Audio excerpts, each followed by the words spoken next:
جس نے آپ کو پکارا، جس نے آپ کو پکارا، اس کو مل گیا سہارا۔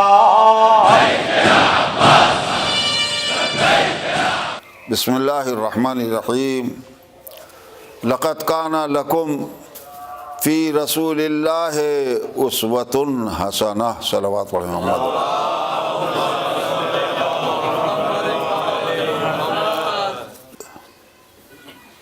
تذکرہ خاتون جنت حضرت فاطمہ الزہرا سلام اللہ علیہ۔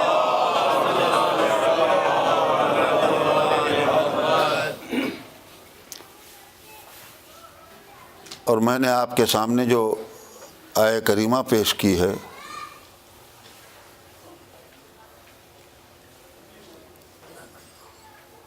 رسالت کے تذکرے کا تو ایک مکمل نظام ہے اس کے اندر، لیکن بظاہر جناب سیدہ سے اس آیت کا تعلق نظر نہیں آتا، لیکن جب ہم فکر کریں گے تو پتہ چلے گا کہ اس آیہ کریمہ سے بڑا گہرا تعلق ہے جناب سیدہ کا۔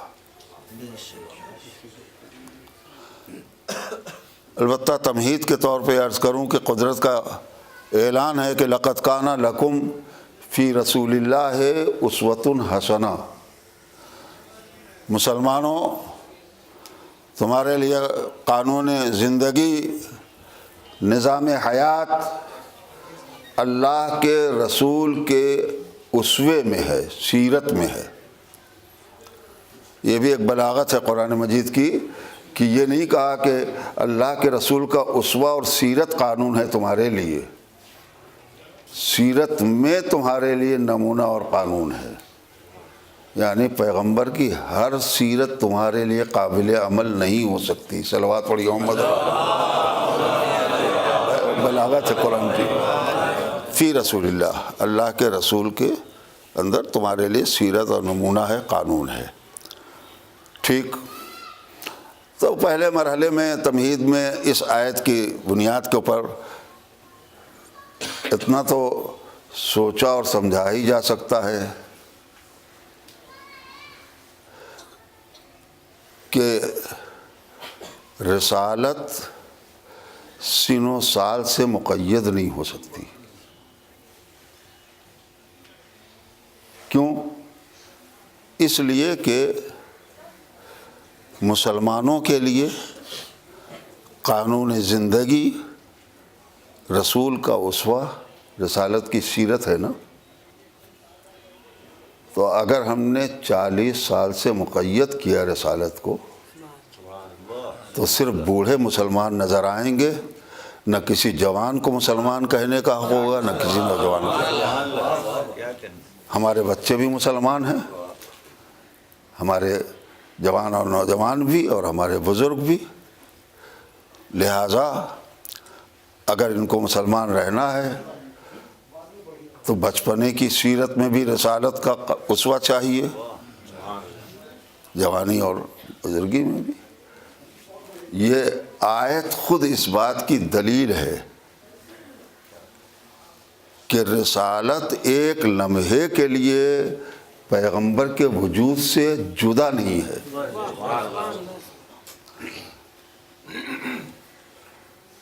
اعلان رسالت سن و سال کے ساتھ ہے، رسالت نہیں معین ہے، رسالت کا عہدہ نہیں ملا ہے 40 سال کے بعد۔ اور اس کے لیے اس موضوع کو پھیلانا مقصود نہیں ہے، لیکن ذہنوں کو مطمئن کرنے کے لیے کہ ہم سورہ جمعہ پڑھتے ہیں نماز جمعہ میں، اس میں قدرت نے ایک فقرہ بلیغ انداز میں یہ رکھا ہے کہ هو الذی بعث فی الامیین رسولا، وہ خدا وہ ہے کہ جس نے مکے والوں میں رسول کو بھیجا. ارباب فکر و نظر، یہ نہیں کہا ہے کہ مکے والوں میں پیدا کیا، مکے والوں میں رسول کو بھیجا. بھیجی جائے گی وہی چیز جو پہلے سے ہو. صلوات علی محمد اور آل محمد.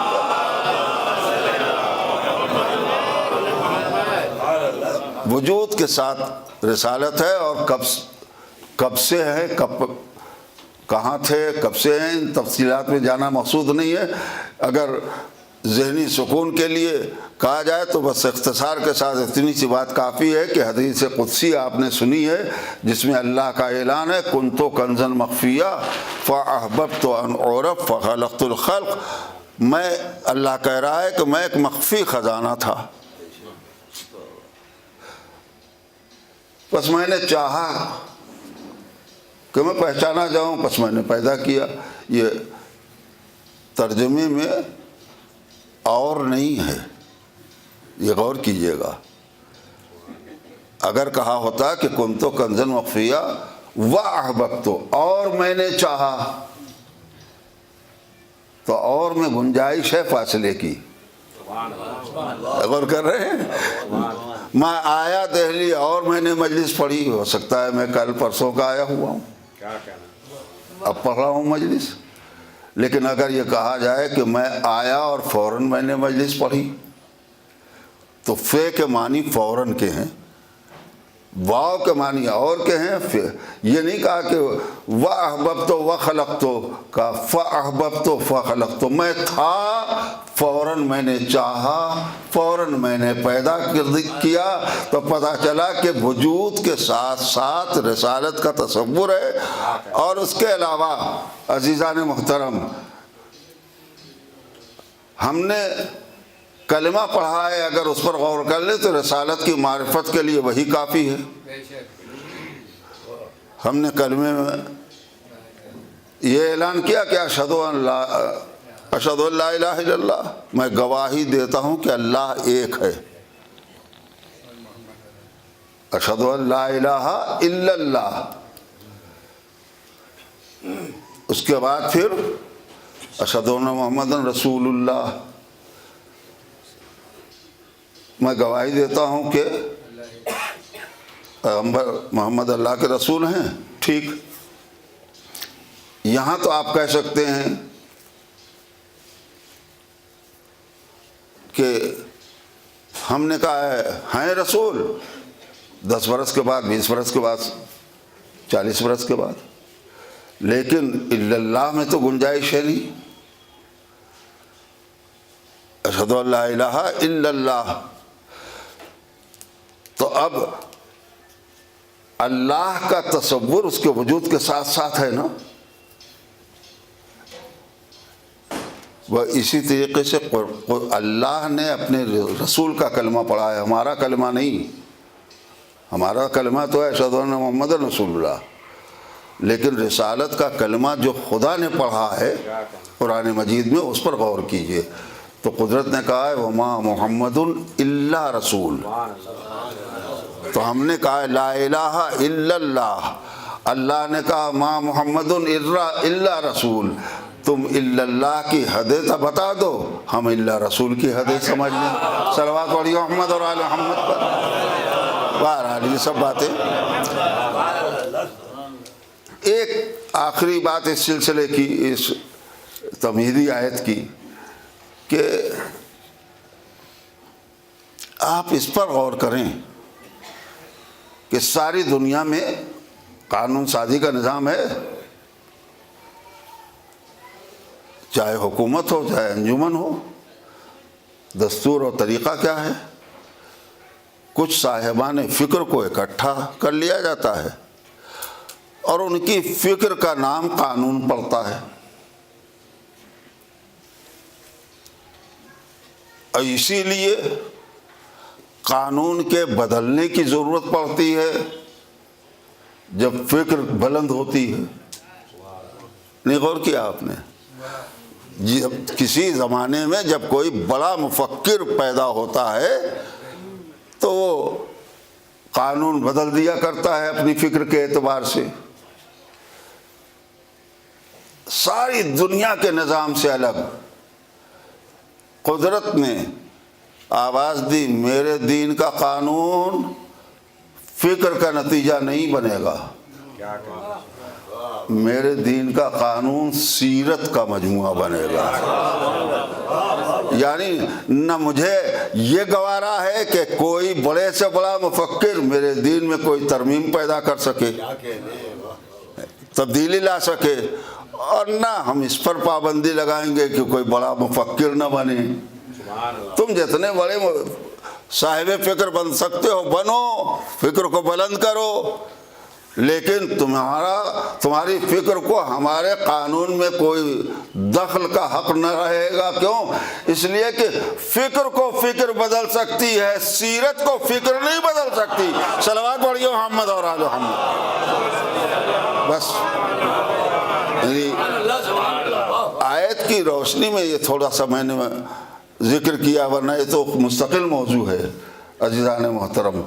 تو کتنا گہرا تعلق ہے جناب معصوم عالم کا، اس کو اب آپ ملاحظہ فرمائیں کہ لقد کان لکم فی رسول اللہ اسوۃ حسنہ، مسلمانوں تمہارے لیے نظام حیات، قانون زندگی اللہ کے رسول کا اسوہ ہے نا۔ تو یہ محمد الرسول اللہ کا کلمہ صرف مرد پڑھیں گے کہ عورتیں بھی پڑھیں گی؟ صرف ہمارے مرد مسلمان ہیں یا ہماری عورتیں بھی مسلمان ہیں؟ اور اگر ہیں، اور یقیناً ہیں، تو قرآن نے طے کر دیا ہے کہ رسالت کا اسوہ، رسالت کی سیرت قانون ہے۔ اب مشکل ہے نا، میرا نبی مردوں کو میدان جہاد کا سپاہی بنانے کے لیے اگر نکلے تو رسالت کا کلمہ پڑھنے والی عورت کیوں نہ نکلے؟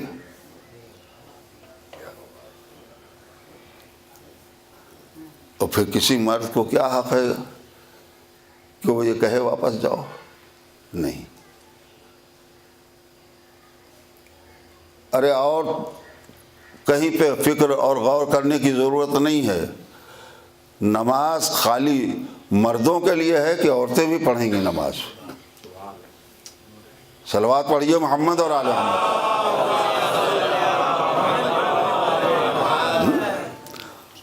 تو اب نماز پیغمبر پڑھیں گے، وہی تو سیرت بنے گی۔ تو اب بتائیں غور کر کے کہ میرا نبی مردانی نماز پڑھے کہ زنانی؟ نہیں، مقصد ایصال ثواب ہے، فضیلت بھی ملے، نصیحت بھی ملے۔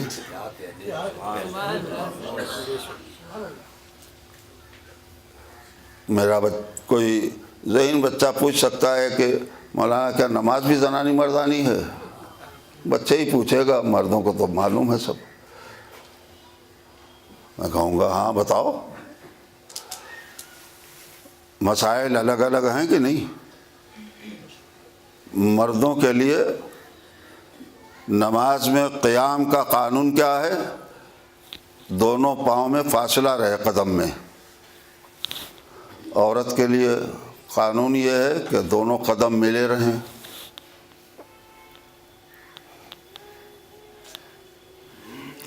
مرد کے لیے قانون یہ ہے کہ ہاتھ سیدھے رہیں، عورت کے لیے قانون ہے کہ ہاتھ سینے پر رہیں۔ گھبرائیے نہیں، میں قانون سنا رہا ہوں ابھی اس کی۔ مرد کے لیے قانون یہ ہے کہ تشہد کے عالم میں زانو جھکا رہے، برابر رہے۔ عورت کے لیے قانون یہ ہے کہ زانو سینے سے لگا رہے۔ رکوع میں مثلا مرد کے لیے حکم ہے کہ وہ پیٹھ سیدھی ہو جائے، پورے طور پہ رکوع میں جائے۔ عورت کے لیے ہے کہ نہیں، جھک جائے, گھٹنے تک انگلیاں پہنچ جائیں, کافی ہے. اب آپ سوچ رہے ہوں گے کہ ہمارے گھروں میں پھر کیا غلط نماز پڑھی جاتی ہے؟ اگر مرد کا بھی پاؤں سے پاؤں ملا رہ گیا, قدم سے قدم, تو نماز صحیح ہے. قانون کی بات میں نے بتائی ہے. قانون کے حکم کے 5 حصے ہیں, تفصیلات میں نہیں جاؤں گا. قدم مردوں کے بھی اگر ملے رہ گئے تو نماز صحیح ہے, ثواب کم ہو گیا. کیوں؟ اس لیے کہ سنت ہے قدم کا قدم سے ملا کے کھڑا ہونا. عورت کا قدم میں فاصلہ ہے, نماز صحیح ہے, لیکن ثواب کم ہو گیا. تو فرق ہے قانون میں کہ نہیں؟ اچھا جانے دیجئے, یہ سارے مستحبات تھے. نماز صحیح ہو جائے گی, ثواب کم ہو جائے گا, جتنا میں نے ابھی تک ذکر کیا ہے. لیکن لباس مردوں کے لیے ناف سے گھٹنے تک کا سطر ہے, چھپانا ہے. عورت کے لیے سر سے پاؤں تک. بال بھی اگر کھلا رہ گیا, ایک بال بھی کھلا رہ گیا تو نماز باطل ہے. کلائی کھلی رہ گئی, قدم کھل گئے, گریبان کھلا رہ گیا, نماز باطل ہے. ایسے لباس میں ہم نے اگر نماز پڑھی کہ پورے طور پہ چادر میں ڈھکے ہوئے ہیں, لیکن لباس ایسا ہے کہ اٹھتے بیٹھتے اگر کمر کھل جائے, پنڈلی کھل جائے, تو نماز غلط ہے. صلوات پڑھیے محمد اور آل. عورت کے لیے سر سے پاؤں تک. تب حضور کیسی نماز پڑھیں؟ اب سمجھ میں آیا کہ زنانی نماز پڑھیں کہ مردانی. اور اگر دونوں طرح سے پڑھیں تو دونوں کو حق ہوگا, مردوں کو بھی عورتوں کو بھی. اگر حضور کبھی ایسی پڑھیں کبھی ویسی, تو ہر ایک کہے گا ہم بھی کبھی ایسی پڑھیں گے کبھی ویسی, تو قانون تو نہیں بنے گا نا. لہذا اب حضور کیسی نماز پڑھیں اور رسول ہی کی سیرت قانون. صلوات پڑھیے محمد اور آل محمد. تو اب تو ضرورت ہے نا کہ کسی عورت کا عمل قانون بنے, تب تو دین مکمل ہوگا.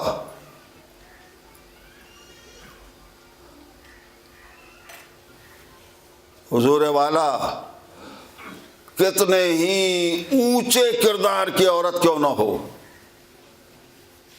کوئی عیب نہ ہو اس کی زندگی میں, مگر اس کا عمل اسلام کا قانون نہیں بن سکتا. کیوں؟ اس لیے کہ قرآن نے رسالت کی قید لگائی ہے. اسوۃ الرسول قانون ہے. غور کر رہے ہیں؟ جب اسوۃ الرسول قانون ہے تو اچھے سے اچھے کردار والی عورت کیوں نہ ہو, اس کا کردار قانون نہیں بن سکتا ہے.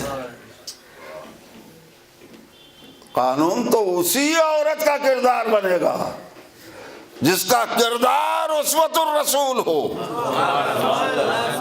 اور اسوۃ الرسول ہر ایک عورت کا کردار نہیں بن سکتا ہے.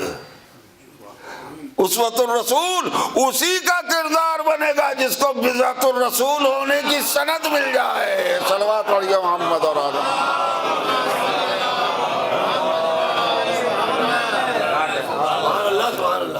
رسالت کا ٹکڑا ابھی آپ نے سنا, ماں محمد اللہ رسول, محمد کچھ نہیں ہے سوائے رسول کے. اور وہ جب کہے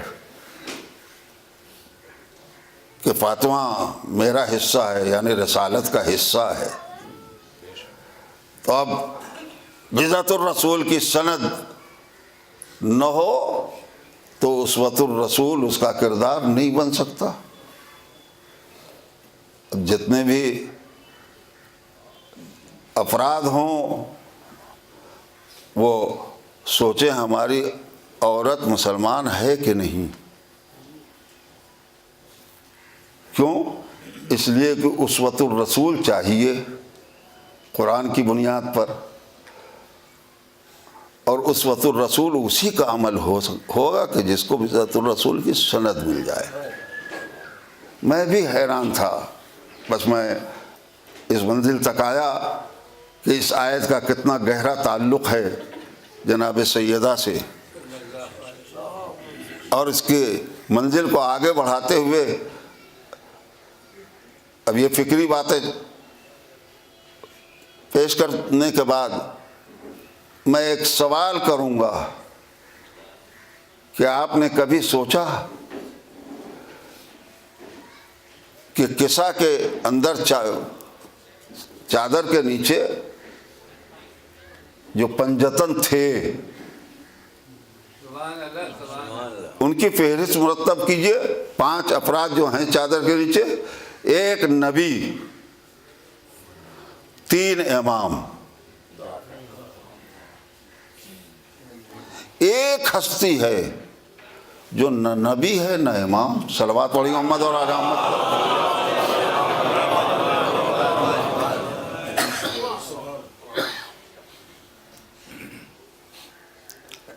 اور یہ بھی نظام قدرت عجیب. میری کوتاہ لفظیں ہیں صرف سمجھانے کے لیے، ورنہ اس کے نظام کو عجیب کون کہے گا. کہ جو نہ نبی ہے نہ امام، اسی کو عصمت کدے میں مرکز عصمت بنایا.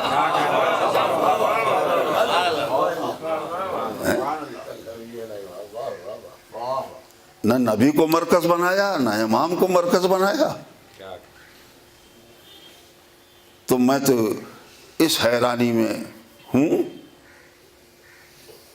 کہ منصب دار وہ تو معصوم ہو تاکہ اس کا کردار ہمارے لیے نمونہ بن سکے، سیرت قانون بن سکے.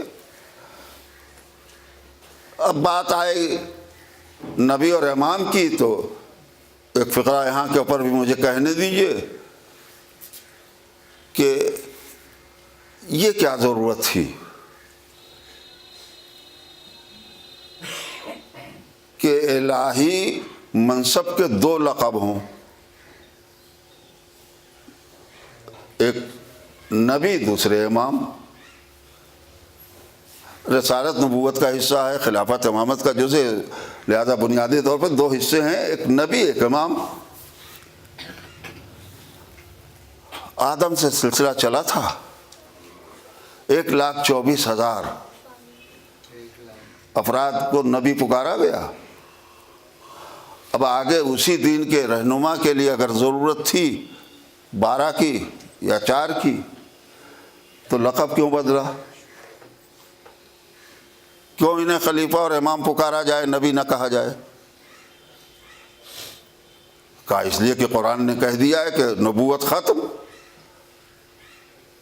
اب امامت و خلافت کا سلسلہ رہے گا، لیکن نبوت تمام ہو گئی. میرے مالک کیوں آخر تو نے خاتمیت کا اعلان کر دیا؟ پوچھا جاتا ہم سے کتنے نبی، ہم کہتے 1,24,012. کام اللہ کے دین کا تھا، نمائندے تھے. قدرت کہے گی نہیں، قانون کی گفتگو. قانون کے 2 مرحلے ہیں، ایک قانون سازی، قانون بنانا سادے لفظوں میں، اور ایک نفاذ یعنی بنے ہوئے قانون کو چلانا. اس فرق کو پیش نظر رکھیں. تو قدرت کہے گی جب تک قانون بنانے کی ضرورت تھی، یہ کام ہم نے نبوت کے حوالے کیا تھا. جب تک ضرورت تھی نبی کا لقب چلتا رہا. جب ہم نے اعلان کر دیا الیوم اکملت لکم، آج دین مکمل، تو اب قانون بنانے کی ضرورت ختم ہو گئی، اب صرف چلانا ہے. ہم نے کہا پالنے والے کل والا نبی بناتا بھی تھا چلاتا بھی تھا، اب آج والا نبی چلائے گا بنائے گا نہیں، ضرورت نہیں ہے بنانے کی۔ ایک صلوات توجہ کریں گے، بس بات میری پھیل جاتی ہے عزیزو۔ آج والا چلائے گا بنائے گا نہیں، حضرت کہے گی ٹھیک ہم تو نبی پکارنے دیں، لیکن اگر بعد میں کوئی یہ کہے کہ یہ چیز نبی کے زمانے میں جائز تھی میں اسے حرام کرتا ہوں، تو تم فوراً قبول کر لو گے یہ بھی تو نبی ہیں، لہذا اب نبی کوئی نہیں آئے گا۔ قانون بنانے کا حق کسی کو نہیں ہے، صرف چلانے کا حق ہے۔ اسی لیے امامت 12 منزلوں تک گئی ہے مگر مصلی ایک ہے۔ صلوات پڑھیے محمد اور آل محمد پر۔ عزیزان محترم، اسی لیے ہمارے اماموں نے حق دے دیا کہ اگر تمہیں یقین ہے کہ یہ بات امام نے کہی ہے اور نام نہیں یاد رہ گیا ہے تو تمہیں اختیار ہے، ہم میں سے جس کا چاہو نام لے لو، اس لیے کہ بات ایک ہے، بدلنا نہیں ہے، بنانا نہیں ہے۔ صلوات پڑھیے محمد اور آل محمد۔ بس تو پتہ چلا کہ یہ سلسلہ تھا۔ تو اب 2 عہدے ہیں، آخری منزل میرے عزیزو اس تمہید کی کہ 2 لقب ہیں، نبوت اور امامت۔ اب عظمت معصوم عالم آخر نہ نبی ہیں نہ امام، پھر ان کو مرکز عصمت کیوں بنایا گیا؟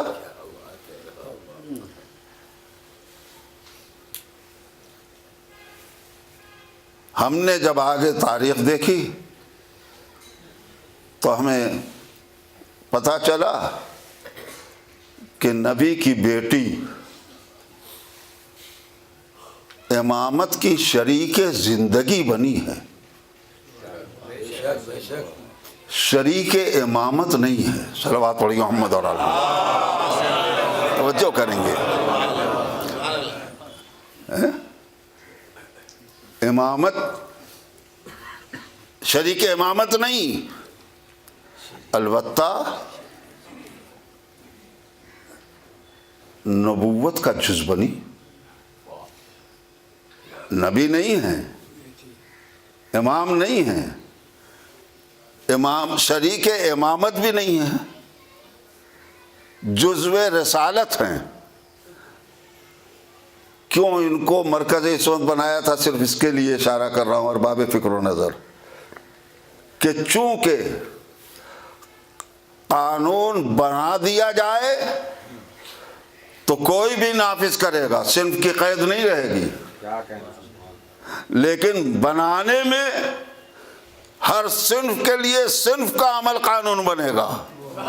توجہ کریں گے، لہذا عورتوں کے لیے دین مکمل نہ ہوتا، عورتوں کو قانون زندگی میں حاصل نہ ہو سکتا اگر کسی عورت کا کردار اسوۃ الرسول نہ بنتا۔ اب اسوۃ الرسول اسی کا قانون ہے جو بذات الرسول ہے، لہذا ضرورت تھی کہ قانون سازی میں ان کا حصہ رہے گا، لہذا ان کو مرکز عصمت بنا دو۔ صلوات پڑھیے محمد اور آل محمد۔ بس یہ عظیم بات ہے کہ مرکز عصمت اسی لیے ان کو بنایا گیا ہے کہ یہ نبی بھی نہیں ہے، فقرہ یاد رکھیے گا، نبی بھی نہیں ہے، نبوت سے جدا بھی نہیں ہے۔ اور اگر عظمت کے اعتبار سے آپ سوچیں تو یہ بھی یاد رکھیے گا کہ خصوصی شرف صحف فاطمہ کا تذکرہ سنا ہوگا، صحیفہ نہیں، صحف۔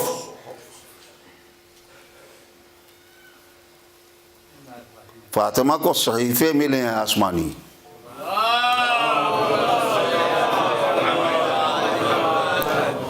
جب یہ تاریخ سامنے آئی تو ہم نے یہ دیکھا کہ اب تک جسے بھی کوئی آسمانی کتاب آسمانی صحیفہ ملا وہ نبی تھا۔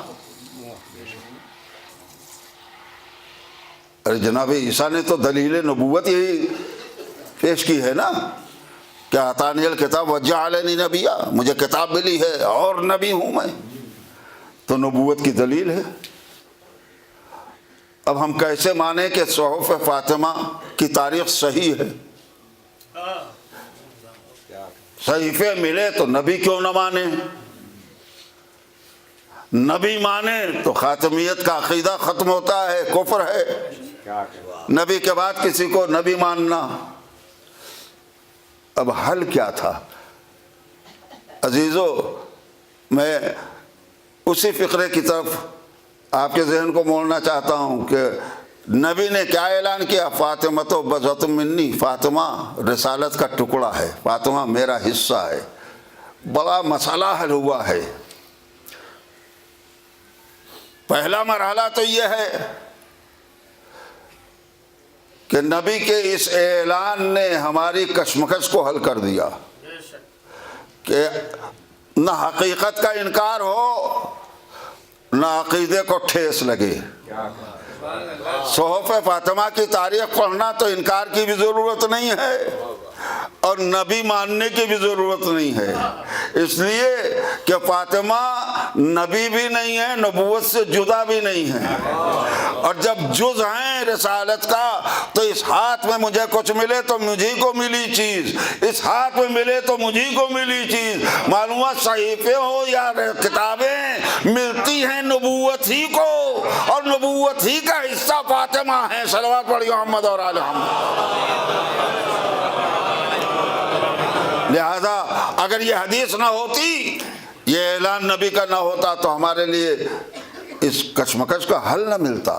اور اس سے زیادہ واضح تو بات میں پہلے ہی کہہ چکا ہوں کہ دنیا یہ سمجھتی تھی کہ شاید بیٹی کی محبت کی بنیاد پر نبی نے اعلان کر دیا ہے کہ فاطمہ میرا ٹکڑا ہے، میری بیٹی ہے، میری لخت جگر ہے۔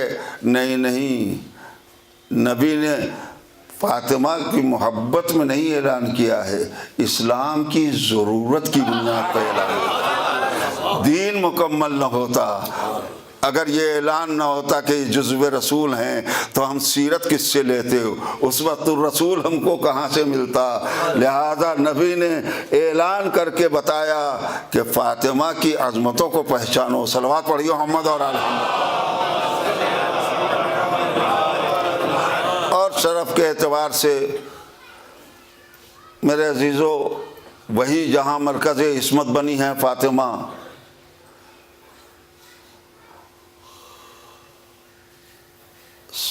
میں نے چاہا کہ میں پوچھوں پالنے والے، تو نے باپ کی موجودگی میں بیٹی کو مرکز کیوں بنایا ہے تعارف کا؟ یہ کہا ہوتا کہ نبی اور ان کی بیٹی، نبی اور ان کے داماد، نبی اور ان کے بچے۔ ہمارے مزاج کے اعتبار سے بزرگی باقی رہتی، بزرگداشت رہتی۔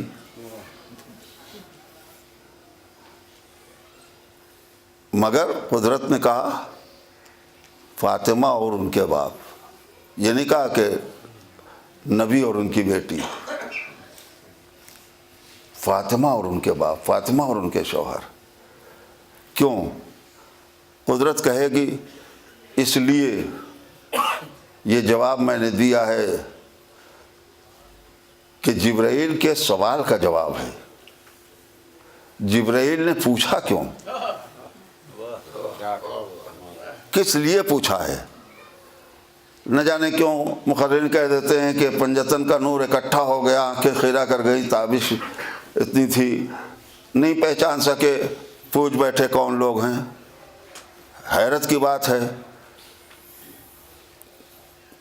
کہ ملک سید الملائکہ سے خطا،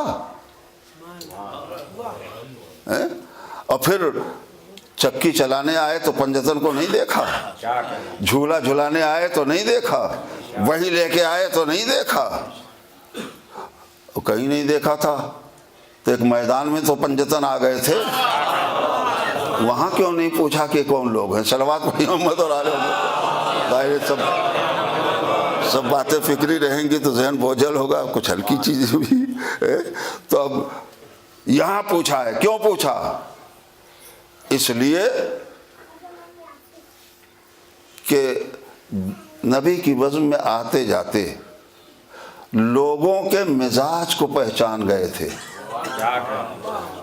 جو بھی فضیلت آل محمد کی جاتی ہے، سینہ جھپٹی، ہم بھی. تو آج جبرائیل نے دیکھا کہ اتنا نازک تحفہ جانے والا ہے عصمت کا کہ یہ ہم کو صلوات پڑھی.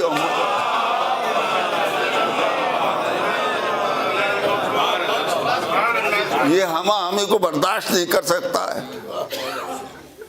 تو جان بوجھ کے ایک ایک کو پہچانتے تھے. جان بوجھ کے پوچھا پالنے والے یہ کون لوگ ہیں؟ کیوں؟ تاکہ یہ طے ہو جائے کہ یہ نازک تحفہ عصمت کا غیر تک نہیں جا سکتا. پالنے والے بھیجنے کے پہلے، عصمت کا اعلان کرنے سے پہلے تو اعلان کر دے کہ کس کے لیے جا رہا ہے. تو جبرائیل نے پوچھا تھا کہ غیر آئے نہیں، اپنا چھوٹے نہیں. قدرت نے اسی بنیاد کے اوپر نبی کو مرکز نہیں بنایا کہ گنجائش رہے کوئی اور بیٹی بھی ہے. صلوات پڑھیے محمد اور آل محمد پر. مرکز اس کو بنایا کہ جس کا رشتہ فاطمہ سے ہے، وہ ہے عصمت کا ماں. عزیزان محترم، فاطمہ اور ان کے باپ، فاطمہ اور ان کے شوہر، فاطمہ اور ان کے بچے، یہ سامنے کی باتیں تھیں. تو مرکز ہیں جناب سیدہ. اور آخری منزل میں بہت زیادہ بیان کو طول نہیں دینا چاہتا، ایک صلوات پڑھیے محمد اور آل محمد پر. ایک قیمتی بات ہے اسوۃ الرسول کی، قانون حیات کی. سیرت مکمل عورتوں کو ملی ہے جناب سیدہ کی بدولت.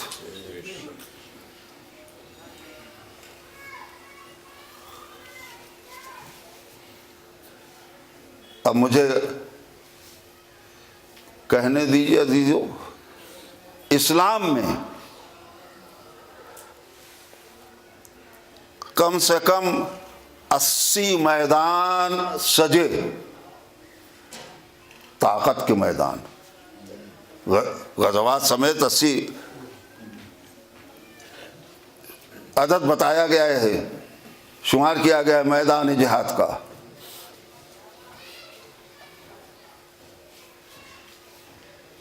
ہر میدان کے فاتح علی. توجہ کریں گے، جتنے طاقت کے میدان سجے ہر میدان کے فاتح علی. ایک میدان صرف ایسا سجا کہ جس کی فاتح تنہا فاطمہ. صلوات پڑھیے محمد اور آل محمد.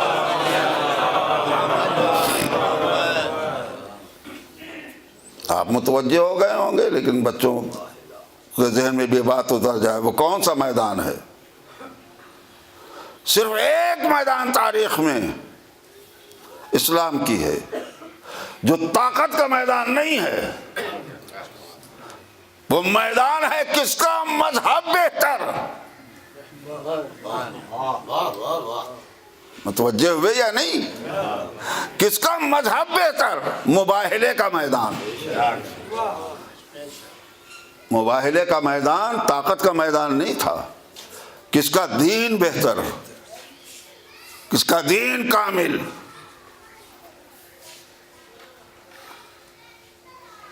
اب جب دین کی بات آئی تو قانون کے مجموعے کا نام دین ہے نا.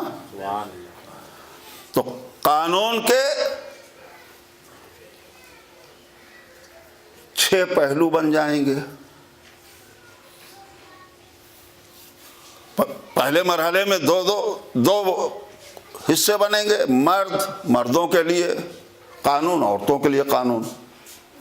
دوسرے مرحلے میں جب اس کی شرح ہوگی تو مرد کبھی بیٹا، کبھی شوہر، کبھی باپ، عورت کبھی بیٹی، کبھی بیوی، کبھی ماں، ہے نا؟ نمونہ چاہیے، اسوۃ الرسول چاہیے، سیرت چاہیے بیٹوں کو بھی، شوہروں کو بھی، باپ کو بھی، بیٹیوں کو بھی، بیویوں کو بھی، ماؤں کو بھی۔ اگر کوئی ایک پہلو کمزور ہے، صلوات پڑھیے محمد اور آل محمد۔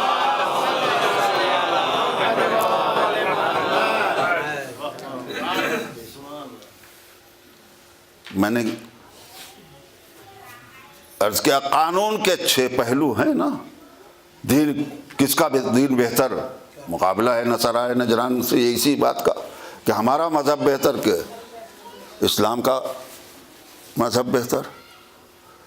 اب ہر ایک نے سیرت کے نمونے مانگے۔ توجہ، بیٹوں نے کہا ہمیں چاہیے سیرت، مباہلے سے حسنین آواز دیں گے آؤ ہمارے پاس آ جاؤ، لے لو سیرت بیٹی کی حیثیت سے۔ شوہروں نے نمونہ مانگا، ملائکہ کائنات آواز دیں گے آؤ ہمارے پاس۔ نمونہ چاہیے باپ کو، نبی آواز دیں گے آؤ مباہلے میں ہم باپ بن کے موجود ہیں۔ ٹھیک، مگر بیٹیاں آواز دے رہی ہیں ہم کو چاہیے سیرت، بیویاں آواز دے رہی ہیں ہمیں چاہیے نمونہ، مائیں آواز دے رہی ہیں ہم کو چاہیے قانون۔ پوری توجہ۔ اور گئی ہیں اکیلی فاطمہ، کہا بے چین نہ ہو، ایک اکیلی فاطمہ قانون مکمل کر دے گی۔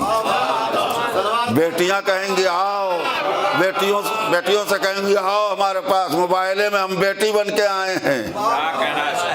بیویوں سے کہیں گی آؤ، موبائلے سے میں ہم بیوی بن کے آئے ہیں۔ مائیں کہیں گی، ماؤں سے کہیں گی شہزادی آؤ ہمارے پاس لے لو سیرت، ہم ماں بن کے آئے ہیں، حسنین کی ماں بن کے آئے ہیں، علی کی زوجہ بن کے آئے ہیں، نبی کی بیٹی بن کے آئے ہیں۔ تو بہرحال آدھا حصہ تو مباہلے کا آ گیا نا فاطمہ کے۔ صلوات پڑھیے محمد اور آل محمد پر۔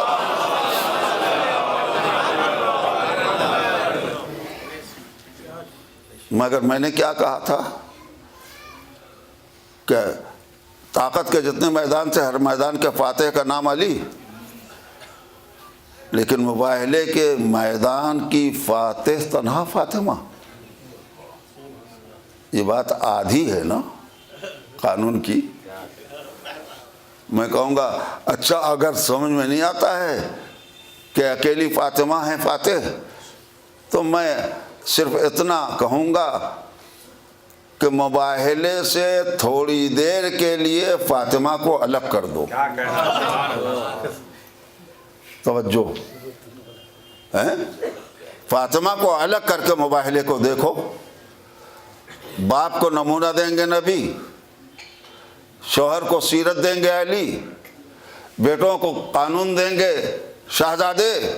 ہر منزل میں سوال ہوگا، شہزادوں سے کہا جائے گا آپ کس کے بیٹے، کیوں بیٹوں کو قانون آپ دینے کا حق رکھتے ہیں؟ علی سے پوچھا جائے گا آپ کس کے شوہر، نبی سے سوال ہوگا آپ کس کے باپ۔ فاطمہ الگ ہو جائیں تو مباہلہ نامکمل ہوگا۔ اس لیے میں نے کہا ہے کہ ایک ذات فاطمہ کی ہے جو مکمل طور پہ فاتح ہے مباہلے کی، اور سوچنے کی بات ہے کہ کامل چاہیے دین، ہے نا؟ کامیابی کے لیے کامل چاہیے۔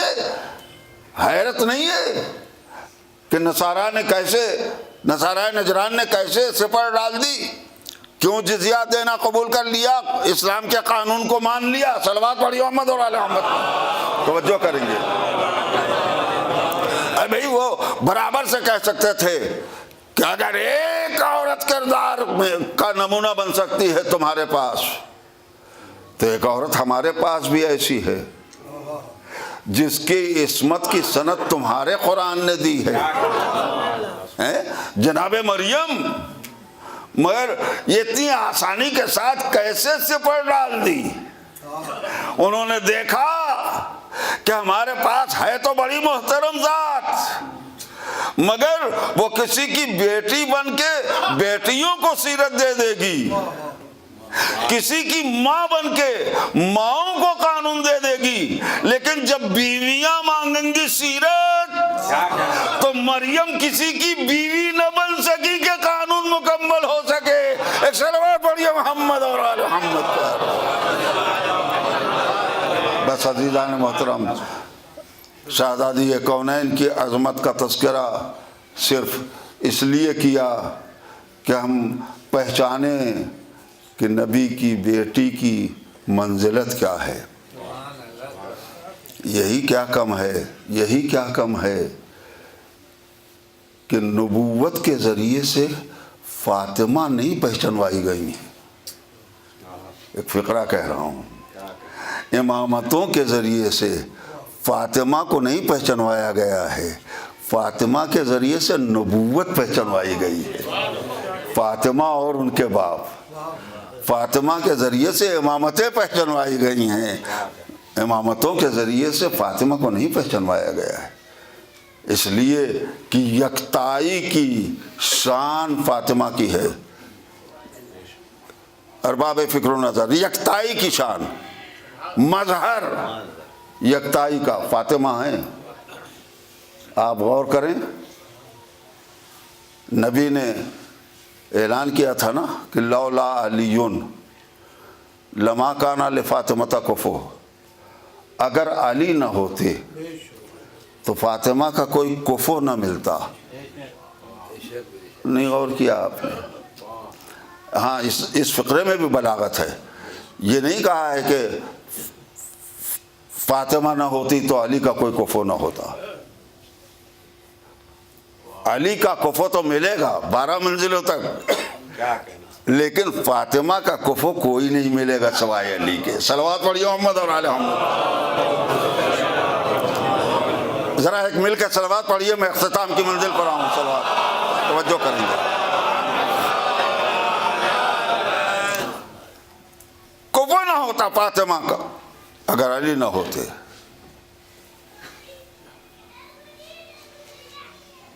یہ کوئی معمولی شرف نہیں ہے۔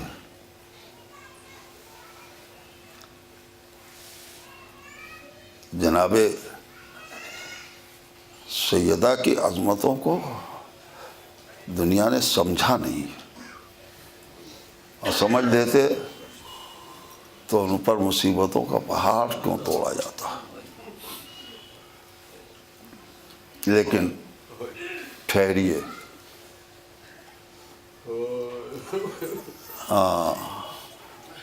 بات آ گئی ہے مصائب اور مصائب ہی کی تک مجھے جانا بھی ہے، لیکن ایک خصوصی شرف، چونکہ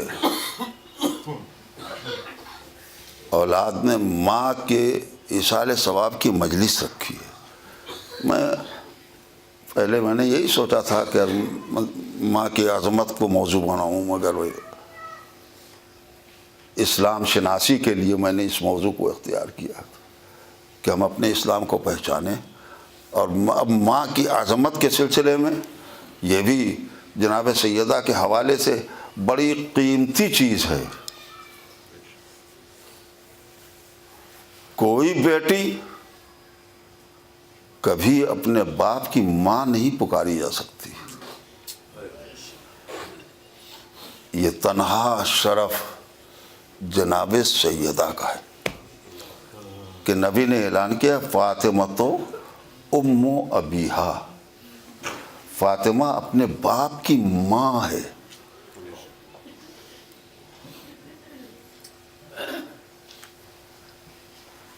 آپ آمادہ ہو گئے حاصل مجلس کے لیے؟ عزیزو، نفسیاتی طور پہ بات کہوں گا، آپ کی آنکھیں بھیگ جائیں گی۔ ذہن آمادہ ہو جائے گا مال مجلس کے لیے۔ خدا نہ کرے کسی کی کمسنی میں ماں کا سایہ سر سے اٹھ جائے۔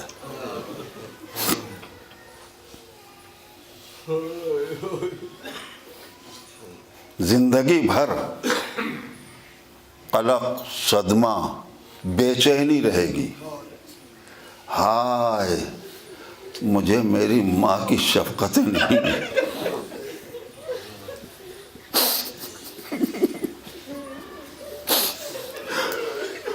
احساس رکھنے والے بیٹھے ہیں، نبی کا کلمہ پڑھنے والوں سوچو، میرے نبی کی ماں کا سایہ سر سے کم سنی میں اٹھ گیا، کیا میرے نبی کے دل میں یہ کسک نہ رہی ہوگی؟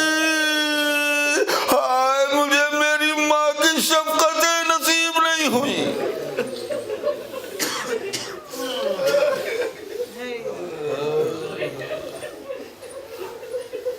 یہ فقرہ نبی نے کیوں کہا ہے؟ یہ کردار ہے جناب سیدہ کا۔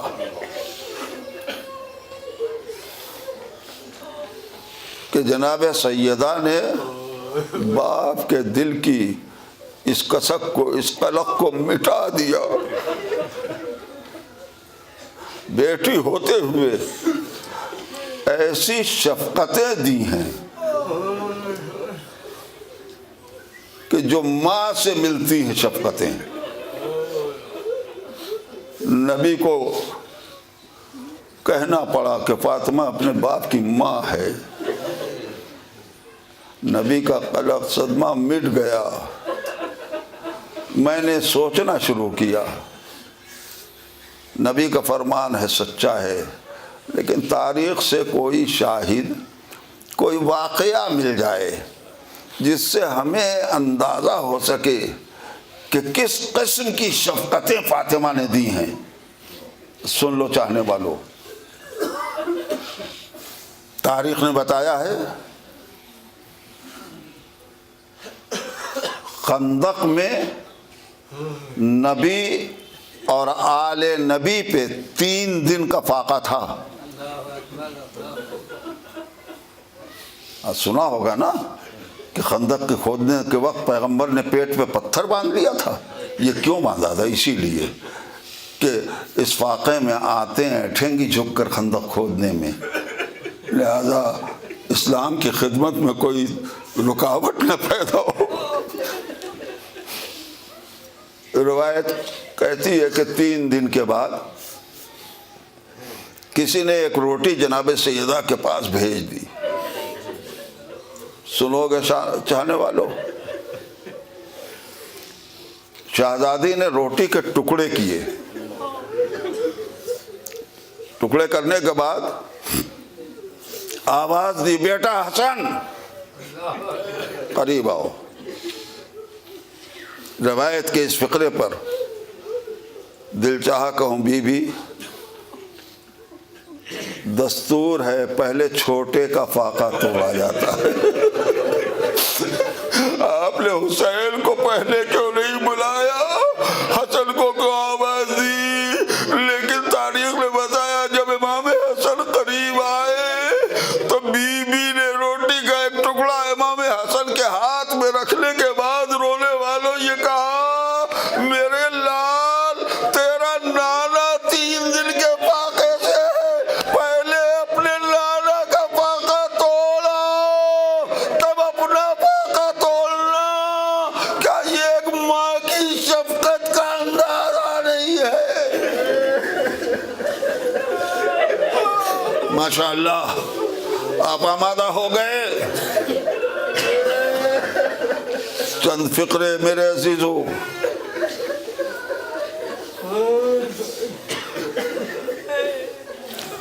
ایسی شفقتیں جو ماں سے ملتی ہیں، نبی کو ملی تو نبی نے اعلان کیا فاطمہ اپنے باپ کی ماں ہے۔ ماں بن کے بھی خدمت کی، اور بیٹی کا بھی حق ادا کیا ہے۔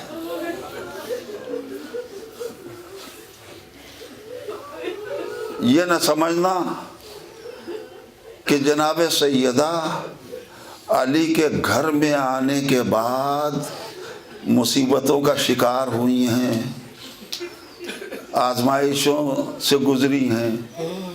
نہیں، بیٹی کی حیثیت سے جب نبی کے گھر میں تھیں اس وقت کی بھی مصیبت کم نہیں ہے رونے والوں۔ پھر میں نفسیاتی فقرہ کہتا ہوں، خدا نہ کرے کوئی بیٹی اپنے باپ کی آنے کی آہٹ سنے اور دوڑ کر جائے دروازہ کھولنے، اور دروازہ کھولے تو دیکھے میرا بابا سر سے پاؤں تک خون میں ڈوبا ہوا ہے، زخمی بابا گھر میں آیا ہے، ہائے جناب سیدہ کی کمسنی۔ میرا نبی میدان تبلیغ سے آتا تھا،